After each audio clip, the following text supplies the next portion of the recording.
Morning to all. आपका स्वागत है गुड न्यूज टुडे पर। पॉजिटिव रिचार्ज के लिए हो जाइए तैयार। आज मैं आपको ऐसी कहानियां सुनाऊंगा जिनसे साबित हो जाएगा कि जिद के आगे जीत।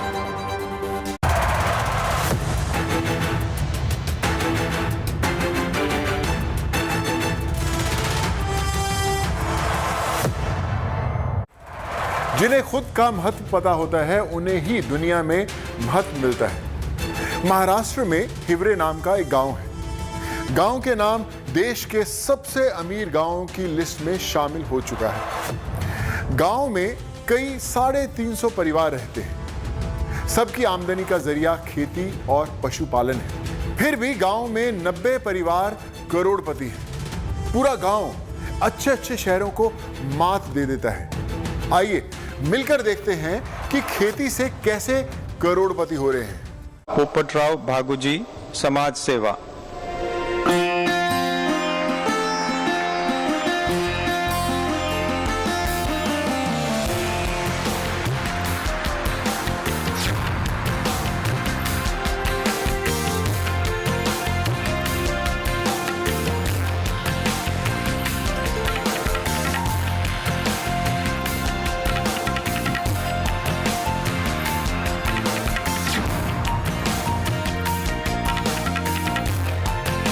हमारे गांव में हिवरे बाजार में बहुत भयानक परिस्थिति थी। लगातार 10 साल में 3 सूखे की परिस्थिति निर्माण हुई। पूरा सूखा था, खाने पीने का भी बहुत हाल था। पहला स्थिति तो बहुत नाजुक थी हमारी, क्योंकि गांव में पूरे खेतियां बंजर थी। 89 तक एक गवर्नमेंट सर्वेंट के लिए पनिशमेंट विलेज बन गया।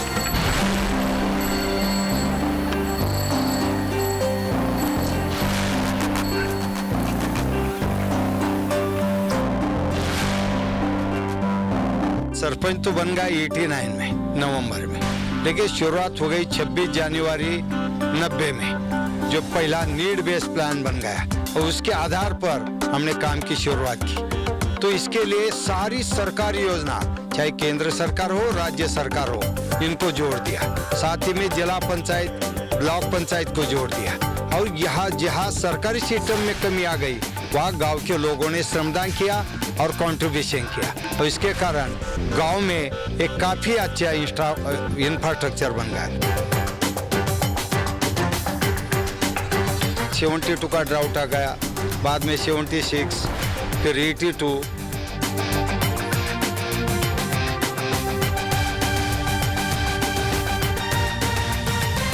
लगातार 10 साल में 3 सूखे की परिस्थिति निर्माण हुई।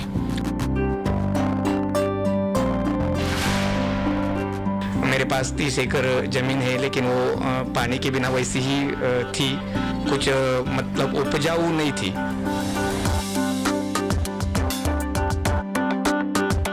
लोग गांव में रहते नहीं थे, काम करने के लिए मुंबई और पुणे इस गांव में जाते थे। जब 1972 का जब अवर्षण पीरियड आया था, उसी समय हमारे गांव के बहुत से लोग हिवरे बाजार छोड़कर शहर में रहने लगे थे।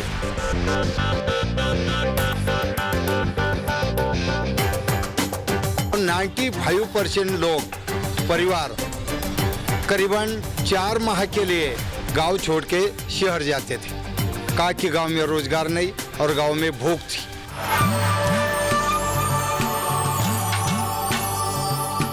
पानी की समस्या थी और इसके कारण रोजगार था और भूखमारी थी करके पलायन था।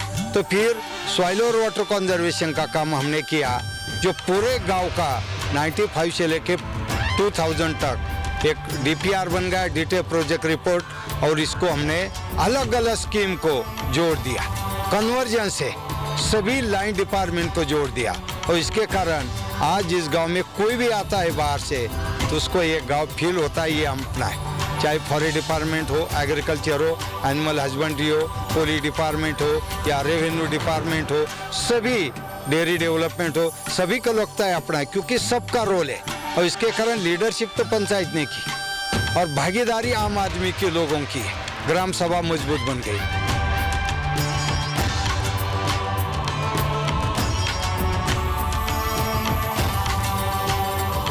हम जब बचपन में थे, जब तक 6-7 साल के थे, तब हमारे पिताजी मतलब एक झोपड़े में रहते थे।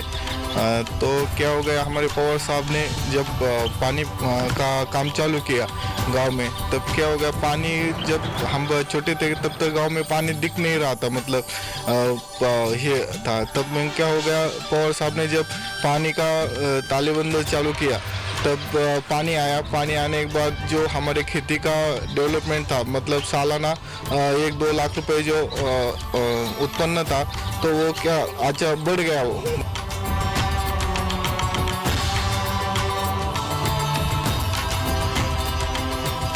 खेती से पैसा भी आना चालू हो गया, साइड बिजनेस भी चालू हो गए, और कम से कम 14-15 साल में इतना तरक्की हो गया है कि आज हमारे पास 4 फोर व्हीलर है, 3 टू व्हीलर है, और खेती 20-25 एकड़ खेती है, दुकानें, ये सब मतलब डेवलपमेंट होता चला गया।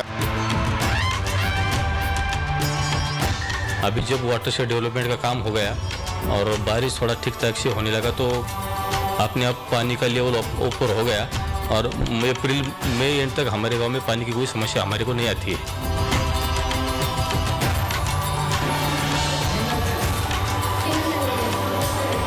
देखो, आदर्श गांव तो बन गए, और बनने के जो पीछे है सबसे महत्वपूर्ण है हमारा सरकारी स्कूल, जो 1st से लेकर 7 तक है, 7वीं कक्षा तक। और पहले इस गांव में खाली 2 रूम में 4 क्लास चलते थे, उसके बाद तो गांव छोड़ के बाहर जाना पड़ता था। तो मैंने जब तय किया गांव में काम करने का, तो मैंने यही सोचा कि जो बचपन में हमारे लिए कुछ सुविधा नहीं थी, वो सुविधा का निर्माण हम करेंगे। क्वालिटी एजुकेशन के कारण आज 68 से ज़्यादा आर्मी मैन से 40 से ज़्यादा गवर्नमेंट अलग अलग जिले में स्कूल में, सरकारी स्कूलों में टीचर से बी फार्म, डी फार्म, करीबन 80% परिवार में एक तो भी सरकारी जॉब में।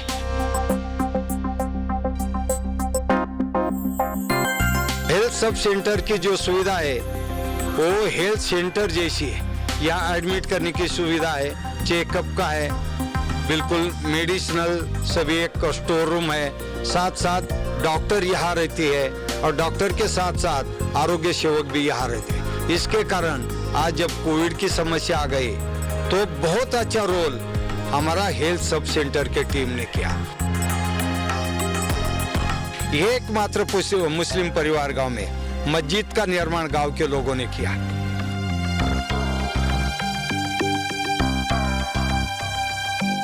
एक भी रुपया हमारा मेंटेनेंस और स्वच्छता के लिए पंचायत खर्च नहीं करती, वो सेल्फ मेंटेन है। और घर घर में शौचालय है, शोकपीठ है, हर घर में 5 प्रकार के फ्रूट्स के पेड़ है, 5 प्रकार के अलग अलग फ्लोरिंग होने वाले फूल के पेड़ है। इसलिए गांव में एक काफी अच्छा माहौल तैयार हुआ है।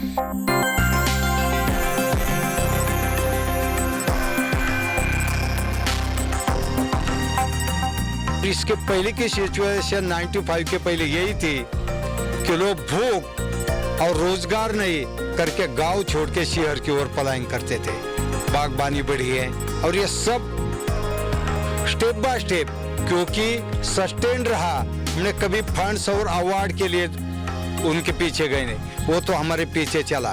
और इसका सक्सेस का सबसे बड़ा पाथ जो है हमारा, वो हमारी ग्राम सभा है। तो ये जो मेरा घर आप अभी दिख रहा है, ये मेरा तीसरा घर है। 89 में मैं बहुत एक छोटे घर में रहता था, उसके बाद थोड़ा सा डेवलपमेंट होने के बाद उससे ज़रा अच्छा घर आया। आज ये बहुत बढ़िया घर, जो कि अब सिटी में भी नहीं मिल सकता, ऐसी सुविधा मेरे पास है, और मुझे सिटी में जाने की कोई ज़रूरत नहीं लगती। पूरे साल में हमारा कम से कम 2.5 करोड़ का ट्रांजैक्शन है, तो मुनाफा 70-80 लाख रुपए मुनाफा हो जाता है उसमें से।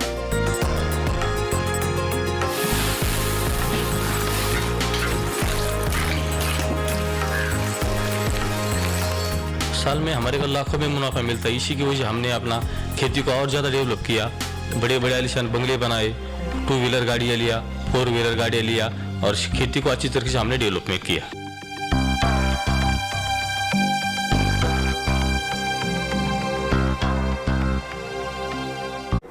जब आप कंप्यूटर पर लॉगिन करते हैं तो आपको सुरक्षित तरीके से वेबसाइट में ले जाने के लिए लॉगिन पासवर्ड भरना होता है। कोई रोबोट सॉफ्टवेयर आपकी वेबसाइट को हैक ना कर ले, इसके लिए कैप्चा भरना होता है। कैप्चा के बगल में एक स्पीकर का चिन्ह बना रहता है। कभी आपने सोचा है कि इसकी क्या जरूरत है? आज हम आपको राहुल से मिलाते हैं, जो इस वर्बल कैप्चा के जनक हैं।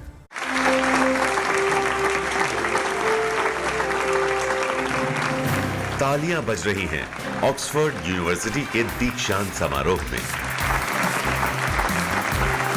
ऑक्सफोर्ड यूनिवर्सिटी में तालियों की ये गड़गड़ाहट राहुल बजाज के हौसले की मिसाल है।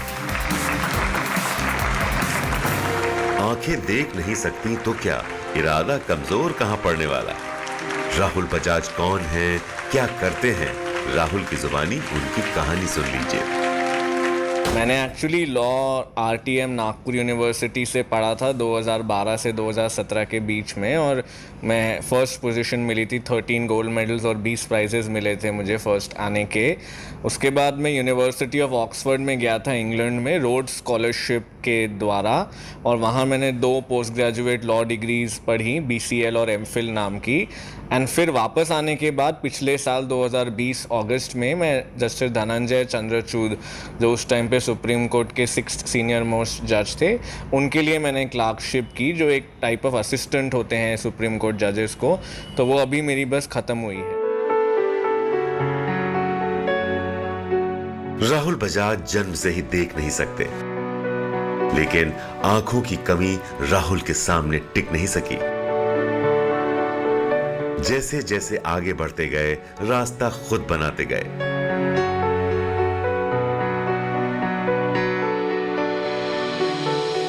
नेत्रहीन लोगों के लिए ब्रेल लिपि का इस्तेमाल होता है, लेकिन राहुल ने स्क्रीन रीडर चुना और अब इसी से लंबी लंबी फाइलें मिनटों में पढ़ जाते हैं, दलील तैयार कर लेते हैं। 40% or more by his email dated 20. His Bajaj Rahul. His name, my name is Rahul Bajaj, period. पहली बात तो ये थी कि सुप्रीम कोर्ट की जो वेबसाइट है उस पे से काफ़ी चीज़ें हमको ढूंढनी पड़ती हैं। तो वो वेबसाइट पे एक कैप्चा होता है, आप लोगों ने भी देखा होगा, जो एक कैप्चा एंटर करना पड़ता है, कोई जानकारी चाहिए तो वो कैप्चा जो था वो विजुअली ही था, मतलब स्क्रीन पे वो दिखाएगा और आपको डालना है। अब मैं एज अ ब्लाइंड पर्सन जो एक सॉफ्टवेयर यूज़ करता हूँ, वो स्क्रीन पर जो कुछ लिखा हो वो बोल के बताता है, उसको स्क्रीन रीडर बुलाते हैं। तो कैप्चास को वो ऐसे नहीं पढ़ पाता, तो हमको उसके लिए कुछ करना था। तो जस्टिस चंद्रचूड़ ने इंटरवीन किया एंड ही मेड श्योर कि उन्होंने टेक्स्ट और ऑडियो कैप्चा भी ऐड किया, तो वो मैं एक्सेस कर पाया। एडवोकेट राहुल बजाज चुनौतियों से नहीं डरते। राहुल के पास आत्मविश्वास की संजीवनी है, और जो खुद रास्ता गढ़ते हैं उन्हें औरों का साथ भी मिल जाता है। राहुल बजाज सुप्रीम कोर्ट के न्यायाधीश धनंजय चंद्रचूड़ के साथ बतौर रिसर्च असिस्टेंट भी काम कर चुके हैं। वकालत में at the end of the day आपकी सोचने की, आपका जो नज़रअंदाज है, आपका किस तरीके से आप एक मैटर के बारे में सोचते हैं, कैसे अपनी आर्ग्यूमेंट्स कंस्ट्रक्ट करते हैं, वो ज़्यादा इम्पोर्टेंट मैटर करता है as oppose to visually oriented चीज़ें। तो कि भाई कोई विटनेस दिख कैसा रहा है, जैसा माना जाता है कि भाई आपको विटनेस नहीं देख पाओगे, आप तो फोर्स सिग्नेचर नहीं देख पाओगे, तो आप कहाँ वकालत करने वाले हो। मगर ऐसा नहीं है, क्योंकि at the end of the day वो सब चीज़ों के लिए आपको जानकारी मिल सकती है। राहुल बजाज को माता पिता का भरपूर समर्थन मिला। काजल बजाज अपने बेटे की उपलब्धि से गदगद हैं। माँ के लिए इससे बड़ी बात कोई हो ही नहीं सकती कि मेरा बच्चा ज़िंदगी में इतना आगे निकल गया, और उसको देख के आगे इतने लोगों को प्रोत्साहिता मिल रही जो उसके कदमों पे चलना चाहते हैं। इससे बढ़ के तो और कुछ चीज़ हो ही नहीं सकती। येस, बहुत सारी चैलेंजेस ऐसी हैं जो इसने भी फेस की, हमने भी की, बट स्टिल आई वुड से उसका हार्ड वर्क और उसकी यू कैन से मतलब ही वॉज ऑलवेज डेडिकेटेड कि मेरे को ये करना है, तो वो कुछ ना कुछ रास्ता अपने आप निकालता। सपोर्ट पेरेंट्स का रहता है, फैमिली का रहता है, but wholly solely I would say उसकी खुद की डेडिकेशन और हार्डवर्क ने उसको यहाँ तक पहुँचाया है। राहुल बजाज के पिता डॉक्टर हैं। राहुल के जन्म के समय बच्चे की आंखों की समस्या से पहले परेशान हुए, लेकिन राहुल जैसे जैसे बढ़ते गए उम्र के साथ काबिलियत भी निखरती गई। आज डॉक्टर सुनील बजाज बेटे की कामयाबी से बेहद खुश हैं। हम अपने बेटे के लिए पहचाने जा रहे हैं इस स्टेज में, जबकि वो विजुअली इम्पेयर्ड होके 100% और नेशनल इंटरनेशनल लेवल्स के ऊपर में अचीवमेंट्स पा रहा है, और वो उसका जेन्युइन खुद की हार्ड वर्क और मेहनत और थॉट प्रोसेस है। ये बच्चा जो है बचपन से ही विजुअली इम्पेयर्ड रहा, तो एक बहुत बड़ा चैलेंज था हमारे लिए जब ये हुआ। तो नेचुरली कोई भी पेरेंट के लिए अगर ऐसा सिचुएशन आती है तो उसे कैसे डील करना थोड़ा सा हमारे लिए उस टाइम बहुत परेशानी वाला मामला था। तो फिर मैंने डिसीजन लिया कि इसको हम नॉर्मल स्कूल में डालेंगे। नॉर्मल स्कूल का सपोर्ट यहाँ पे मुंडलिया स्कूल में था, ये तो बहुत अच्छा मिला। फिर लॉ कॉलेज अम्बेडकर कॉलेज में गया, वहाँ पे भी बहुत अच्छा इसको सपोर्ट टीचर्स का, स्टाफ का सब मिला। राहुल बजाज के पास एक मैसेज है जिसे सबको सुनना चाहिए कि हर प्रॉब्लम को वन एट ए टाइम लो। ये मत सोचो कि यार ये तो मुश्किल, ये तो होने ही नहीं वाला, छोड़ो परे, ये तो कुछ और करते हैं, चलो टीचिंग में चले जाते हैं। टीचिंग करनी है तो करो, कोई गलत बात नहीं है, बट इसलिए मत करो क्योंकि ये नहीं हो पाएगा। अब अगर आप ये स्टोरी सुन रहे हैं तो आप ऐसा मत सोचिए कि यार ये तो एक सुपर ह्यूमन है, दिव्यांग है, ये तो हमारे से बहुत ही कोई अलग प्लैनेट से आए हैं, इनको तो ये तो बहुत बड़ी बात हो गई कि ये ठीक से बोल भी पा रहे हैं हिंदी और अंग्रेज़ी में। बट ये सोचिए कि आप अपनी एवरीडे लाइफ में क्या कर सकते हैं जिससे आप अपने आसपास जो डिसेबल्ड पीपल हैं उनकी लाइफ्स को बेटर कर पाएं।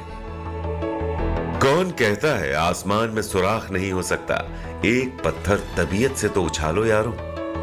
राहुल बजाज ने ये तबीयत वाला पत्थर उछाला है और अब नतीजा देखिए।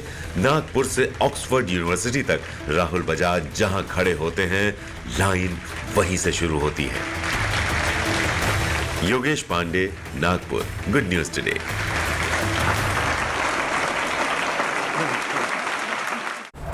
शुभ मौके पर शगुन लेकर आशीर्वाद देने वाले, खुशी में नाचने गाने वालों को सब जानते हैं, लेकिन समाज में इनके प्रति नजरिया कुछ अच्छा नहीं है। इसके बावजूद इन्होंने अपने सम्मान के लिए बहुत संघर्ष किया है। कुछ समय पहले कानून ने इन्हें महिला पुरुष से अलग तीसरी कैटेगरी में रखा है। अब ये जिंदगी के हर क्षेत्र में आगे बढ़ रहे हैं। गाजियाबाद में एक सैलून खोला गया है। इसमें काम करने वाले सभी लोग ही और शी से अलग हैं। कानून से सामाजिक सुधार की कहानी को आइए साथ में मिलकर देखते हैं।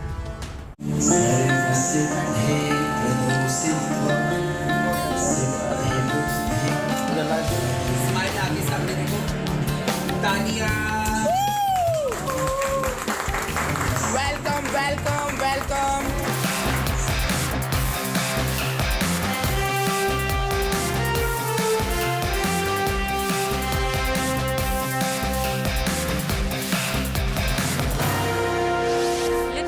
पाउडर, ब्रश, यदि ये सारी चीज़ें जेंडर डिस्क्रिमिनेशन नहीं करती हैं, लिपस्टिक आपके होठों पर लगने से पहले ये नहीं सोचती कि मैं इसके होठों पर लगूं या ना लगूं, तो हम जेंडर डिस्क्रिमिनेशन करने वाले कौन होते हैं? और इसी सोच को ध्यान में रखते हुए गाजियाबाद में देश का पहला ट्रांसजेंडर ओरिएंटेड पार्लर खुल गया है। जी हाँ, ये देश का ऐसा इकलौता पार्लर है जिसको ट्रांसजेंडर्स ही चलाने वाले हैं। और इसकी सबसे खास बात यह है कि यूनाइटेड नेशंस के प्रोजेक्ट के अंतर्गत इस पार्लर को खोला गया है और ये पार्शियली यूनाइटेड नेशंस का जो प्रोजेक्ट है उससे फंडेड रहेगा। तो आइए जानते हैं कि इस पार्लर की खास बात क्या होगी और आप यहाँ आकर अपनी ब्यूटी को कितना निखार सकते हैं। La Beaute and style salon इसके लिए डिफरेंट है क्योंकि it will be run and managed by transgender people, whether it is trans man, trans women, सभी लोग इसमें। और ये हर एक जेंडर के लिए, इट्स ए यूनिसेक्स सैलून, हर एक जेंडर के लिए खुला है। कोई ये ना सोच के आए कि उन्हें कैसा ट्रीटमेंट मिलेगा, कैसे, सबको सम्मान और प्यार से ट्रीटमेंट यहाँ मिलेगी। 2014 में सुप्रीम कोर्ट ने हमें वर्डिक्ट दिया। आज पूरी दुनिया में एक इंडिया ऐसा है जहाँ ट्रांसजेंडर व्हाट यू से पॉलिसी है, पार्लियामेंट से पूरी पॉलिसी पास हुई है, एक्ट है, पूरा ट्रांसजेंडर एक्ट है, ट्रांसजेंडर पॉलिसीज़ है। अराउंड 24 स्टेट्स है जहाँ पे ट्रांसजेंडर्स के वेलफेयर बोर्ड हैं, पर इकोनॉमिक, जब तक आप इकोनॉमिकली स्ट्रेंथ नहीं होंगे, जब तक आपको इकोनॉमिकली स्वावलंबी नहीं होंगे, तब तक आप कुछ नहीं। किसी को बेचारा क्यों बनाए? हम किसी को एक, जब हमारे प्रधानमंत्री कहते हैं ना कि small business, small skill business हो, लाइवलीहुड स्किल सीखना चाहिए, तो जो बच्चे अपने स्कूल से किसी कारण से छूट गए, जिनको पढ़ाई नहीं करना था वो निकल गए, जो समाज के अत्याचारों की वजह से अपना एजुकेशन आगे नहीं ले पाए ट्रांसजेंडर, तो उनको स्किल सिखाया जाए। और ये project UN AIDS solidarity fund, जब इस कोरोना काल में सारे मार्जिनलाइज कम्युनिटीज़, जो मुख्य धारा से बिछड़े हुए समाज है, वो समाज का जो हमने स्थिति देखा कोरोना काल में, लॉकडाउन में, जो ट्रांसजेंडर्स थे जिनको सेलेक्ट किया था हम लोगों ने, बहुत अच्छी थी। काफ़ी सारे लोगों में से 5 लोग सेलेक्ट किए गए थे पहले प्रोजेक्ट के लिए, जिनको हमने online training the, and they were so curious. बहुत क्वेश्चंस के संग रेडी रहते थे, होमवर्क बहुत अच्छा करते थे, और साथ में हमने उनको ऑफलाइन ट्रेनिंग के अरेंजमेंट्स भी किए। दिल्ली में यहाँ पर जहाँ हम बैठे हैं इस समय सैलून में आकर के उनको ऑफलाइन ट्रेनिंग्स भी दी गई थी, जो डिफरेंट ब्रांड्स ने हमको सपोर्ट किया उसके लिए। अब स्किल्स सिखा के सिर्फ हम क्या करेंगे अगर उनको पास एवेन्यूज़ नहीं होंगे जहाँ वो काम करेंगे? तो La Beauty and Pride is one kind, एक ऐसा जगह है जहाँ पे किसी भी कोई भी ट्रांसजेंडर अगर अच्छा काम करता है, चाहे वो नेल्स में, चाहे वो मेकअप में, चाहे वो हेयर में है, तो उसके लिए खुले दरवाजे हैं। क्योंकि इसके जितने भी एम्प्लॉयज़ हैं सारे ट्रांसजेंडर हैं, मेल टू फीमेल है, फीमेल टू मेल है। जिनको प्रॉब्लम होती थी दूसरी जगह जॉब ढूंढने में, मतलब उनके अंदर टैलेंट है, उन्हें काम आता है, but because of being a trans उनको जॉब अपॉर्चुनिटी नहीं मिल रही थी। सो एक जॉब अपॉर्चुनिटी क्रिएट करने के लिए, और जो मतलब लोगों का टैलेंट सामने आ जाए, इसलिए ये सैलून सबसे अलग है, इसलिए हम लोगों ने ये सैलून स्टार्ट किया। पहले जो लाइफ थी वो थी, अब लाइफ हमारी अच्छी है और आगे बहुत अच्छी अपॉर्चुनिटी मिल रही है, तो उसको लेना चाहिए। क्यों भीख मांगें, क्यों लोगों को दूसरे अपॉर्चुनिटीज़ नहीं दें? तो आई बिलीव कि हमें ऐसे अपॉर्चुनिटीज़ क्रिएट करना चाहिए। मुझे बहुत अच्छा लगा, all staff is very trend और एजुकेटेड, हर चीज़ में बढ़िया इनकी टेक्निकलिटी है। इन्होंने बहुत ही अच्छे से और बहुत ही सोफिस्टिकेटेड ढंग से फेशियल किया है मेरा।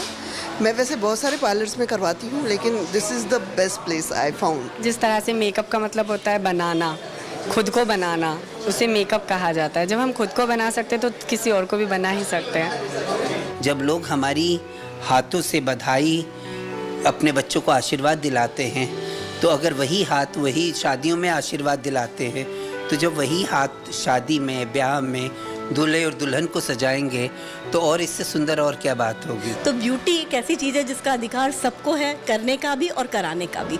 तो आप बिल्कुल आगे आइए और इन लोगों को एक मौका दीजिए कि आकर के आपके बालों को संवारें, आपकी ब्यूटी को संवारें, आपको और खूबसूरत बनाएं। हमें ये जो नज़रिया है ये बदलने की ज़रूरत है, वो दृष्टिकोण बदलने की ज़रूरत है, कि कल के दिन ऐसा ना हो कि लोगों को ये डर रहता है ना, हमारे कम्युनिटी में बहुत लोगों को ये डर रहता है कि आज हम ये काम करें तो कोई आएगा कि नहीं आएगा।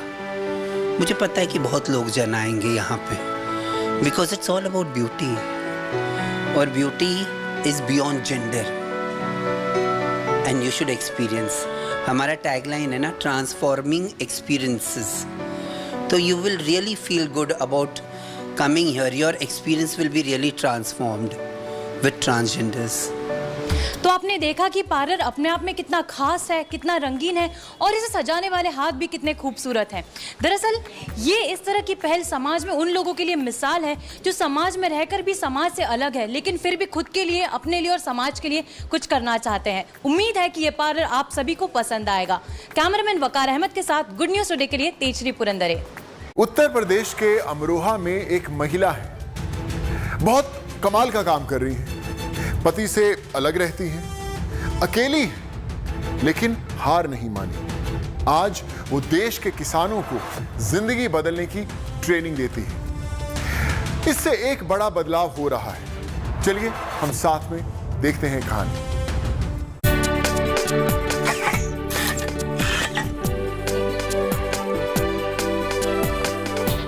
इन तस्वीरों को देख आपके जहन में ये बात जरूर चल रही होगी, मिट्टी के ढेर के चारों तरफ बैठी ये महिलाएं आखिर क्या बनाने में एक दूसरे का हाथ बटा रही हैं। तो आपको बता दें, ये महिलाएं जैविक खाद बनाने की ट्रेनिंग ले रही हैं और इन्हें ट्रेनिंग दे रही हैं अमरोहा की हितेश चौधरी। हितेश के जीवन में एक समय ऐसा आया जब पारिवारिक विवाद के चलते हितेश अपने पति से अलग हो गई। एक बच्चे की परवरिश करने की जिम्मेदारी उनके सर पर थी। हितेश ने हौसले से काम लिया और जैविक खाद बनाने का हुनर सीखा। आज हितेश अमरोहा के चकछावी इलाके में महिला स्वयं सहायता समूह चलाती हैं। हितेश अब तक कई महिलाओं को आत्मनिर्भर बना चुकी हैं। हितेश जैविक खाद तैयार करने की बारीकियों की एक्सपर्ट हैं। हमारा एक ग्रुप है स्वयं सहायता समूह के नाम से, ये मैंने ग्रुप बनाया है जिसका नाम है ओजस्वी स्वयं सहायता समूह, और ये मेरा विलेज चकछावी में बना हुआ है जहाँ की मैं निवासी हूँ। तो यहाँ पे हमारा 12 महिलाओं का ये ग्रुप है जो हम मिलके कार्य करते हैं, जो हम गन्ने की सीडलिंग तैयार करते हैं। जैसे कि कोई नई वैरायटी आती है जिससे कि हम किसान की आय डबल कर सकें, जिससे किसान को फायदा हो, तो इसी के ऊपर ये मेरा कार्य चल रहा है। और इसमें मैं गन्ने के साथ में मल्टी क्रॉपिंग कराती हूँ। जैसे कि गन्ने के साथ में हम हल्दी ले लें या केले की फसल ले लें, कोई भी हम 2 फसलें लेते हैं इसके साथ में। और ये जो मैं अब अपनी यहाँ पे तैयार कर रही हूँ गन्ने की सीडलिंग जो मैंने अभी तैयार की है, तो ये मेरी 13-235 है जो नई वैरायटी है। और इसका उत्पादन जो है बहुत अधिक होता है, इसकी लंबाई भी अच्छी होती है और कोई भी इसमें जो है किसी भी प्रकार का कीट नहीं लगता है। हितेश जिस जैविक खाद को तैयार करने की ट्रेनिंग इन महिलाओं को दे रही हैं, उस खाद की कई खूबियां हैं। किसानों के लिए इस जैविक खाद का प्रयोग कितना फायदे का सौदा है, ये बताने में कभी हितेश पीछे नहीं रहती। तो यहाँ किसान की आय डबल होती, क्योंकि खाद जो हमने अपने खेत में हम गन्ने में डालते हैं, जो किसान रात दिन गन्ने के खेत में से निकलते नहीं है, लेकिन अगर हम लेमन ग्रास की खेती करते हैं तो हमें ज्यादा अपने खेत पे कुछ भी डालने की आवश्यकता नहीं होती है। और इसमें जो किसान की आय डबल होती है, जैसे हमारी मल्टी क्रॉपिंग के अनुसार, और उसमें हम जो अपना उसमें जो ले रहे हैं उसका तेल वगैरह ले रहे हैं लेमन ग्रास का, तुलसी का, तो वहाँ पे आप अपना बजट लगाइए कि किस में ज्यादा फायदा होता है। तो इसमें लेमन ग्रास में फायदा ही फायदा है, नुकसान कुछ नहीं होता है। समय बीतने के साथ ही हितेश के स्वयं सहायता समूह में महिला सदस्यों की बढ़ोतरी हो रही है। जैविक खाद बनाने की ट्रेनिंग ले रही महिलाओं के चेहरे पर आज आत्मविश्वास की चमक है। घर में खाली बैठे रहने से ज्यादा बेहतर उन्हें कुछ सीखना लगा। जी फायदा तो है, पहले तो हम खाली रहते थे, काम करते हैं, अब फायदा तो मिलेगा ही। सब अभी हम ग्रुप में ऐड हुए हैं, मतलब उससे हमें काफ़ी फ़ायदा हुआ है। वजह क्या है जी, घर पर तो रहते ही हैं, ये है कि हमने सोचा इसमें ही शामिल हो जाएं। जैसे महिलाएं ये हमारे समूह में काम कर रही हैं, तो जो महिलाएं हमारा मिलजुल के काम कर रही हैं इस समूह में, तो जैसे महिलाएं कुछ नहीं करती थी, वो अपने घर पे ऐसे ही रहती थी, कहीं उनका आय का कोई स्रोत नहीं था, तो अब जैसे सील्डिंग तैयार कर रही हैं, तो जो महिलाएं हमारी सील्डिंग तैयार करती हैं तो उन्हें उधार उनका पैसा जो है, जो हमारा भारत सरकार द्वारा पैसा मिलता है, तो हम महिलाओं को वितरित करते हैं। अगर जैसे कुछ महिलाएं कहती हैं कि भाई इस बार हम पैसा नहीं लेंगे, अपने काम को आगे बढ़ाएंगे, तो हम उस पैसे से अपना सामान ले आते हैं और हम उस काम को अपने आगे बढ़ाते हैं। जैसे हमने पहले अपनी 66,000 पौध तैयार की थी, लेकिन इस बार हम उसे बढ़ोतरी में हैं, 1 लाख तक हम अपनी पौध तैयार करेंगे। अमरोहा की हितेश चौधरी महिलाओं को स्वयं सहायता समूह के जरिए आर्थिक रूप से उन्हें उनके पैरों पर खड़ा करने का काम कर रही हैं। आज हितेश का ये हुनर उनके काम तो आ ही रहा है, साथ ही वो अपने गांव चकछावी की महिलाओं समेत दूसरों के लिए भी किसी मिसाल से कम नहीं है। अमरोहा से BS आर्या की रिपोर्ट, गुड न्यूज टुडे। कोशिश से बदलाव की कहानियों का यह सिलसिला जारी रहेगा। मिलते हैं एक छोटे से ब्रेक के बाद। ये अपना वीडियो और भेज दीजिए हमें।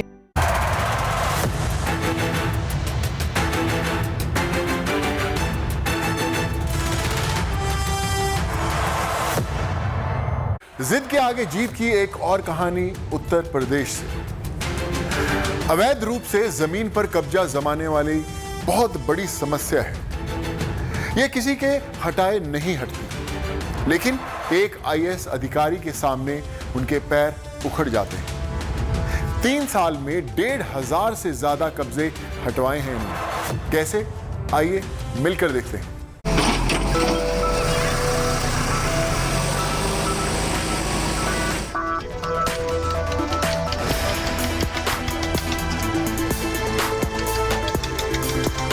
पे नगर पंचायत की भूमि है जो कि बंजर के खाते में दर्ज है, सरकारी भूमि है। उस पे लगभग 10 साल से अवैध रूप से कई लोगों ने यहाँ पे बाउंड्री बनाकर कब्जा कर लिया। उसके बाद यहाँ लगातार उनका प्रयास रहा कि यहाँ पे अपना मकान या बाकी चीज़ें बना लें।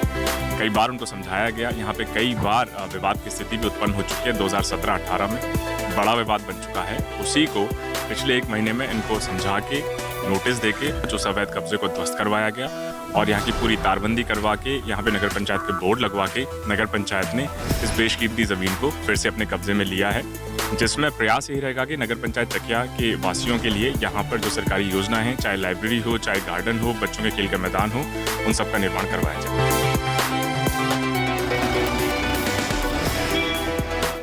ये मेरी जो पहली पोस्टिंग रही IAS बनने के बाद ट्रेनिंग के दौरान 2019 में बस्ती जनपद है गोरखपुर के पास में, वहाँ से इस मुहिम को शुरुआत किया गया और न्याय आपके द्वार मुहिम के तहत उसके बाद इसको हाथरस में लागू किया गया, अब चंदौली में लागू किया जा रहा है। लगभग 1500 से भी ज़्यादा मामलों को सुलझाया जा चुका है।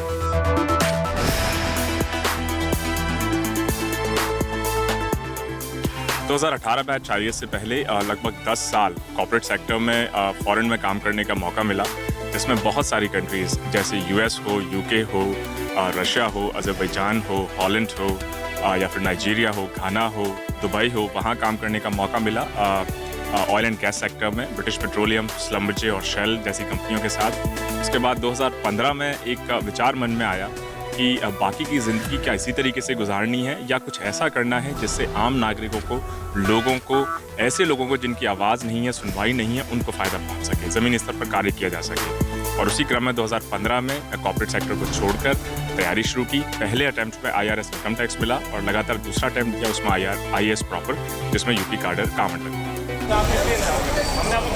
आपको इतना समय दिया थे नोटिस, सफाई करा तो हम सफाई करवा। देखिए, जो पहला मेरा ट्रेनिंग में एक्सपीरियंस रहा उसमें यही देखने का मौका मिला, अनुभव करने का मौका मिला कि बहुत सारे ऐसे मामले हैं जो सालों से बेसिकली लंबित पड़े हैं, जिसमें पक्ष विपक्ष आमजन सभी लोग परेशान हैं, अपना रुपया पैसा समय बर्बाद करते हैं। और ऐसे मौक़ों का मैंने देखा कि अगर सक्षम अधिकारी वहाँ पहुँच जाएं, पक्ष विपक्ष को वहाँ बुला के दोनों को समझा लें, तो 80% से ज़्यादा मामले सुलह समझौते से हल किए जा सकते हैं। साथ ही साथ 20% जो मामले हैं उनकी जो लीगल प्रोसेस है, न्यायिक प्रक्रिया है, उसको फॉलो करते हुए उनको भी समाधान करवाया जा सकता है। और इसका बहुत अच्छा लोगों में रिस्पॉन्स रहा, पॉजिटिव रिस्पॉन्स रहा, तो उसको लगातार आगे बढ़ाया जाए।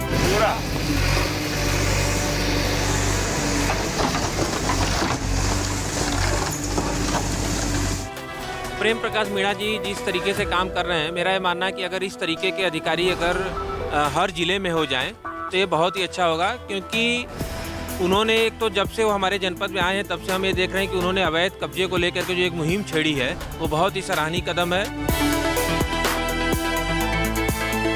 इनकी कार्यप्रणाली बहुत अच्छी है, बहुत बढ़िया ढंग से काम करते हैं। जहाँ भी अतिक्रमण होता है उसको हटाते हैं और सही ढंग से निपटारा करते हैं, वहाँ पहुँचते हैं और बहुत सकलडिहा भी अच्छा कार्य किए और यहाँ भी अच्छा कार्य कर रहे हैं। ऐसे जो है अधिकारी बहुत दिन के बाद जो है आए हैं हमारे तहसील में और उनके सानिध्य में हमें काम कर कर के बहुत मज़ा आया और जो है हम कह रहे हैं कि हमारा आत्मविश्वास और बढ़ा है।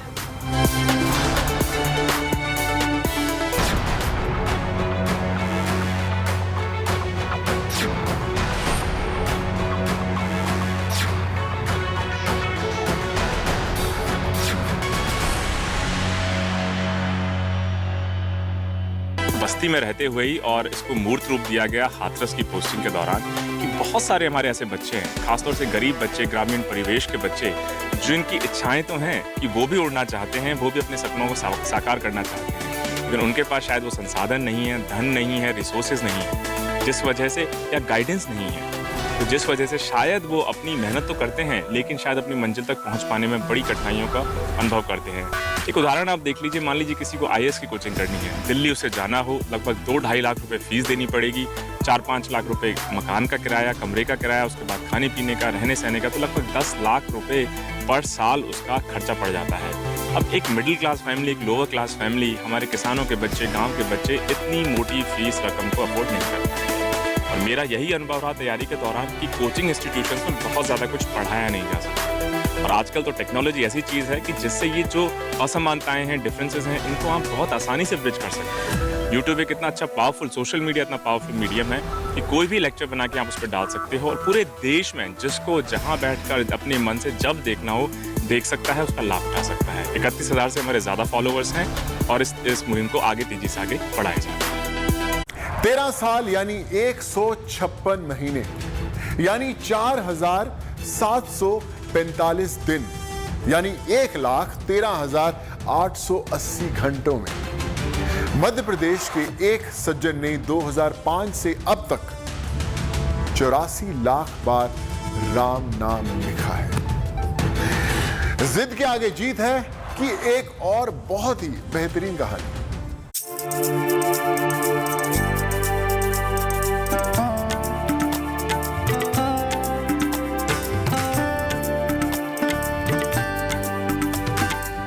गेरुए लिबास में हाथ में कलम लिए कागज पर कुछ लिखता हुआ जिन्हें आप देख रहे हैं, ये हैं सतना के राकेश साहू।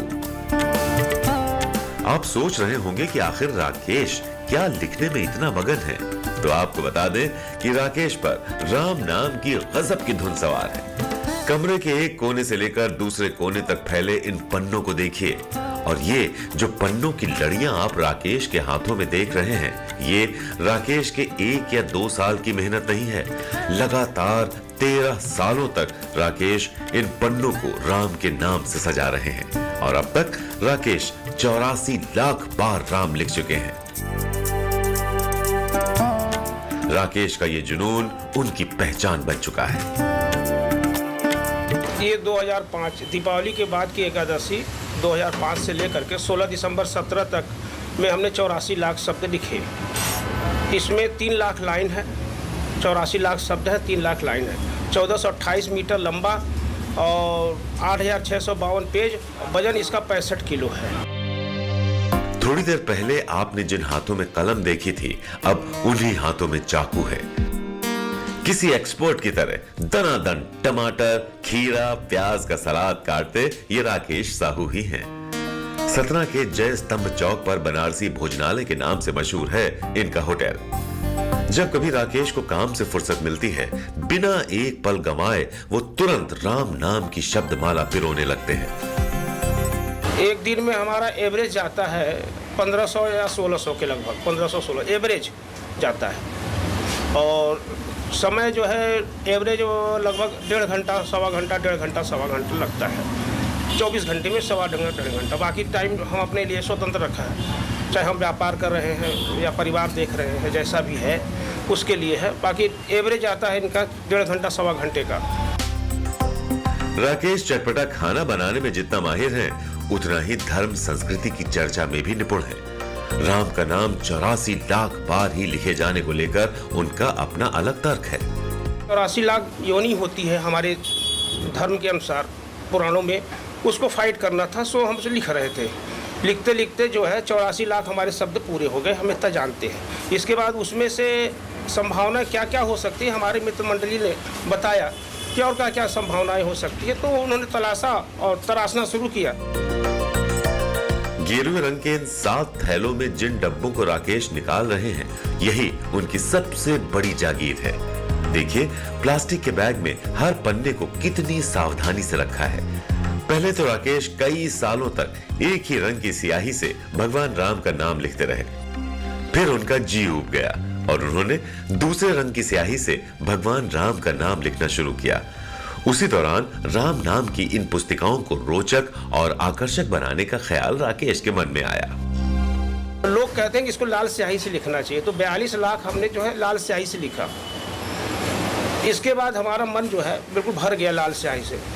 फिर हमने 42 लाख के बाद शेष 42 लाख जो है हमने ईस्टमैन कलर किया। ईस्टमैन जब कलर करने लगे तो उसमें से हमारे अंदर से भावनाएं पैदा होने लगी कि हमको और कैसे अच्छा बनाएं, ताकि हमारा मन भी लगा रहे और लोगों का दर्श देखने का मन भी करे। राकेश ने Guinness book of world records में आवेदन कर यह दावा किया है कि दुनिया में सबसे बड़ी किताब का रिकॉर्ड उनके नाम किया जाए। ये दुनिया की सबसे बड़ी किताब, ये हमारा मानना है और हमने क्लेम भी किया हुआ है कि हमारा दुनिया का सबसे बड़ी किताब है। कहाँ क्लेम किया आपने? गिनीज वर्ल्ड रिकॉर्ड में, और जो मानी संस्थाएं हैं सब जगह हमने क्लेम किया हुआ है ऐसा, और आगे क्लेम करते रहेंगे। राम नाम से बने दस्तावेज को Guinness book of world records ने अभी तक दुनिया की सबसे बड़ी किताब की मान्यता नहीं दी है। राकेश की कहानी उन लोगों को जरूर देखनी चाहिए जो अपनी नौकरी के चक्कर में दुनिया भूल जाते हैं।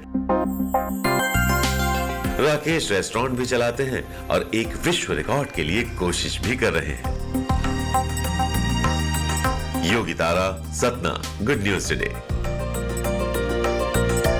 पानी जरूरी है, लेकिन पानी पर खतरा भी बहुत है। उसे बचाना भी जरूरी है, खेती के लिए, जीवन के लिए, मौसम के लिए। लेकिन अब आपको एक ऐसी खेती दिखाते हैं जिसमें बीज पानी सूंघकर पौधा बन जाता है। पानी के बेहतर मैनेजमेंट को हाइड्रोपोनिक्स कहते हैं। हाइड्रोपोनिक्स ऐसी जगहों के लिए वरदान है जहां पानी कम पाया जाता है। भविष्य में पानी की कमी होने की आशंका है, तो भविष्य में पानी का बेहतर इस्तेमाल कर खेती कैसे होगी, इसे आज हमारे थ्रू जानिए।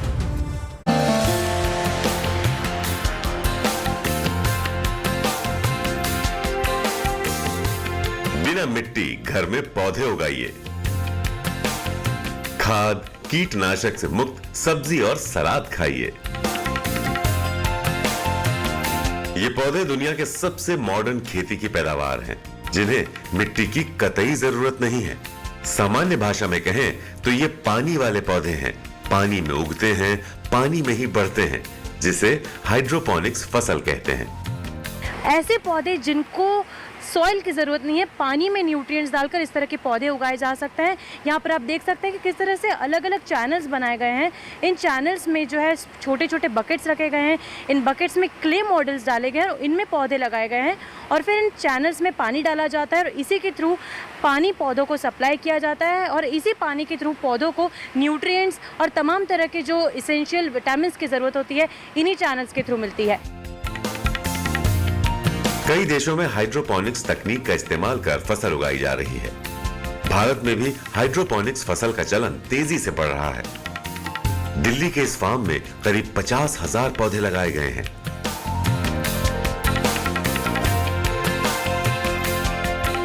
हाइड्रोपोनिक फार्मिंग ये अभी एक नया तरीके के उसमें है। आपका साउथ ऑफ इंडिया में तो फिर भी इसकी आउटरीच काफ़ी ज़्यादा है।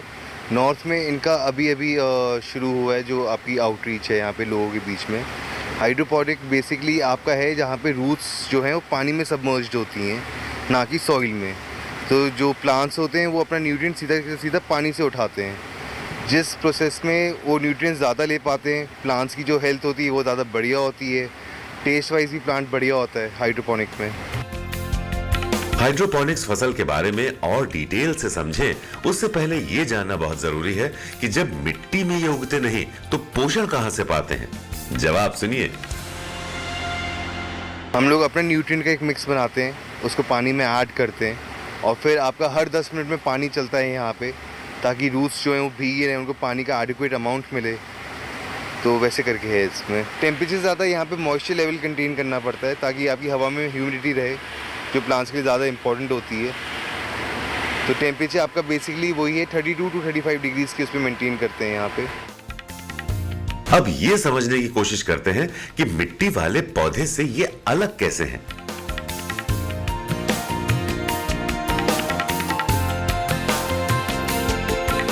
नॉर्मल खेती के मुकाबले इन पौधों को 20% पानी, धूप और 80 से 85% ह्यूमिडिटी की जरूरत होती है। हाइड्रोपोनिक खेती करने के लिए ज्यादा जगह की जरूरत भी नहीं होती है।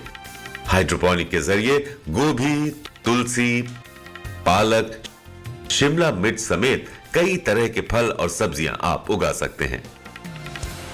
घर पे भी करने के लिए काफ़ी आसान है। लोग अपने खुद के सेटअप बनाते हैं जहाँ पे वो 200 से 400 प्लांट का अपना सेटअप अपने कमरे में लगाते हैं।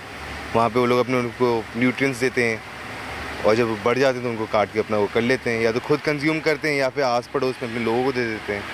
बाज़ार में मिलने वाली जो फल फूल सब्जियां जिनसे आपको डर रहता है कि कहीं इनमें कुछ कीटनाशक ना मिलाए गए हों या इनको गंदे पानी से ना उगाए गए हो, तो इस तरह की फार्मिंग में, हाइड्रोपोनिक फार्मिंग में इस तरह की कोई दिक्कत नहीं होती है। अब आने वाले समय में देखना ये होगा कि लोग, भारत के लोग कितना हाइड्रोपोनिक फार्मिंग को अपनाते हैं। दिल्ली से तेजश्री पुरंदरे के साथ bureau report, Good News today.